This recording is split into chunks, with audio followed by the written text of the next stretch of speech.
भद्रकाली कपालिनी दुर्गा क्षमा शिवा धात्री स्वाहा स्वधा नमस्तुते। मेरे प्रिय दर्शक, हम आपको बताएंगे कि आपके आने वाले 5 साल में आपका सेहत कैसा रहेगा, आपका लव लाइफ कैसा रहेगा, आपका कैरियर कैसा रहेगा, आपको धन का लाभ होगा या धन की हानि। आप हंसी मजाक के मूड में हैं। अपनी इस विशेषता को बनाए रखें जो आपको मुश्किल समय में भी चिंता मुक्त रखती है। आप अपनी सक्रिय प्रवृत्ति के कारण एक बिजनेस डील हासिल करने में कामयाब होंगे। कोई आपसे प्रोत्साहन चाहता है, उसके मेंटर बन जाएं। अपने करीबियों के साथ अच्छा वक्त गुजरेगा आपका। आप छोटी लेकिन बार बार होने वाली स्वास्थ्य संबंधी समस्याओं से परेशान महसूस कर सकते हैं। अपनी समस्याओं का इलाज अपने पास पड़ी दवाइयों से करना बंद करें, खासकर जब आप इतने लंबे समय से उनके लक्षण देख रहे हैं। आपको समस्या की जड़ तक पहुंचने के लिए किसी डॉक्टर की सहायता लेनी होगी, तभी आपको इस रोज़ की समस्या से छुटकारा मिलेगा। ऐसे ही कोई दवा लेने से नुकसान हो सकता है आपको। देवगुरु बृहस्पति की दृष्टि पंचम भाव पर होने से आपके रिश्ते में मिठास आएगी। अगर कोई पुराना मतभेद था तो उसका निवारण हो जाएगा। जीवन साथी में एक दूसरे के प्रति समर्पण और ईमानदारी की भावना आएगी। मन प्रसन्न रहेगा आपका। जीवन साथी या प्रियजनों के साथ कहीं घूमने जाने की योजना बन सकती है। बेशक आपके प्रेम और दाम्पत्य जीवन में बृहस्पति मधुरता के भरपूर अवसर बनाएंगे, लेकिन बुध की छठे भाव में स्थिति कुछ संवादहीनता की स्थिति भी खड़े करेगी। दूसरे की कही सुनी बातों पर एकदम ध्यान न दें। अपने जीवन साथी के साथ संवाद बनाए रखें।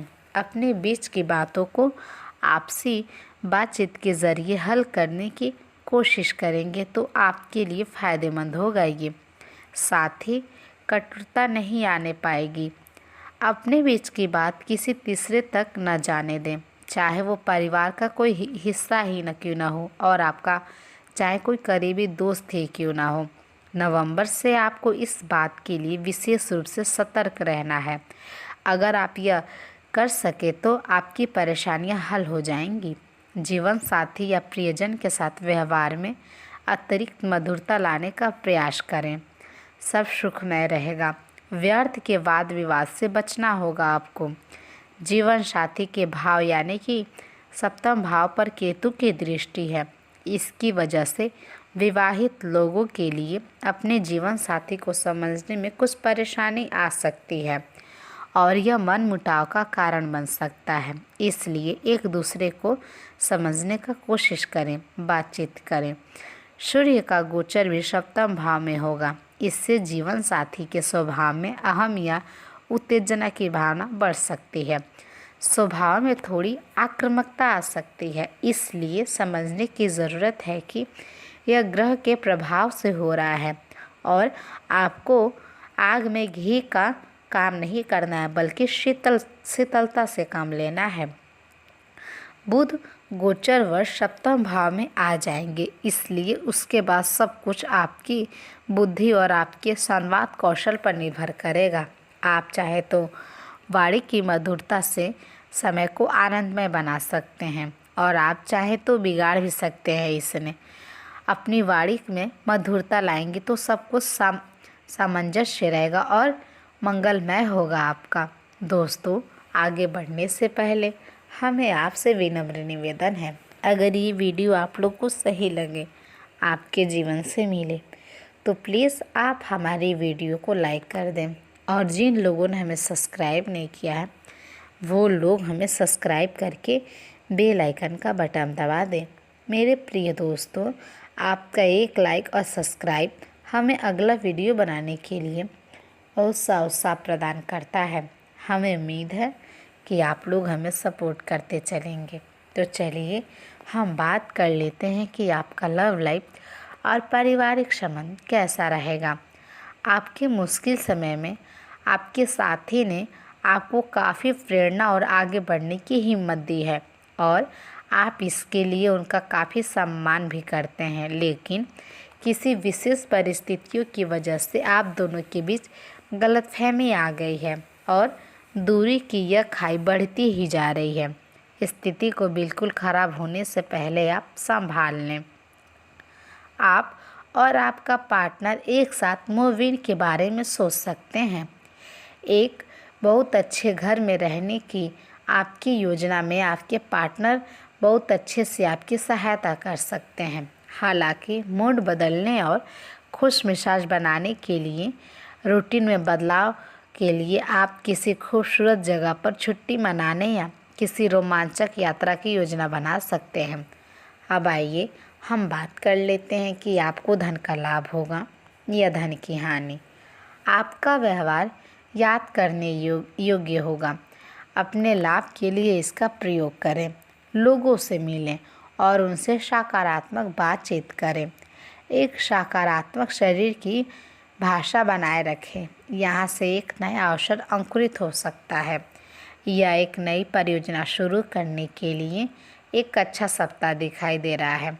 अपने संगठन कौशल को याद रखें और अपने आप को व्यवस्थित रखें। अंत में एक अप्रत्याशित लाभ की संभावना भी है।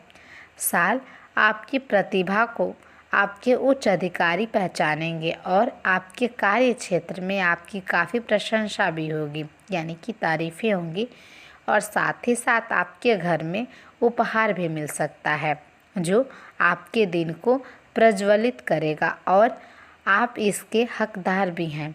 आपने अपने करियर को उठाने के लिए बहुत प्रयास किए हैं, जिससे कि आपको अपने कार्य की तारीफ़ें भी मिलेंगी और अब उनके फल मिलने का समय भी है। आप कुछ महंगी खरीदारी भी कर सकते हैं और आप उसमें काफ़ी व्यस्त भी रहेंगे। अब आइए हम बात कर लेते हैं कि आपके लिए मेरा आज का शुभ विचार क्या है। इसे ध्यानपूर्वक सुनिएगा। हमें उम्मीद है हमारा यह शुभ विचार आपके उदास जीवन में कुछ रंग भर देगा। तो चलिए हम शुरुआत करते हैं। जब इंसान अपनी गलतियों का वकील और दूसरे की गलतियों का जज बन जाए तो फैसले नहीं होते बल्कि उन लोगों के बीच फासले हो जाते हैं। लफ्ज़ सिर्फ चुभते हैं, खामोशियाँ मार ही देती हैं। एक बार एक इंसान ने अपने वक्त से पूछा कि मैं हार क्यों जाता हूँ। वक्त ने कहा, धूप हो या छाँव हो, काली रात हो या बरसात हो, चाहे कितनी भी बुरी हालात हो, मैं हर वक्त चलता रहता हूँ, इसलिए मैं जीत जाता हूँ। तू भी मेरे साथ चल, तू भी कभी नहीं हारेगा।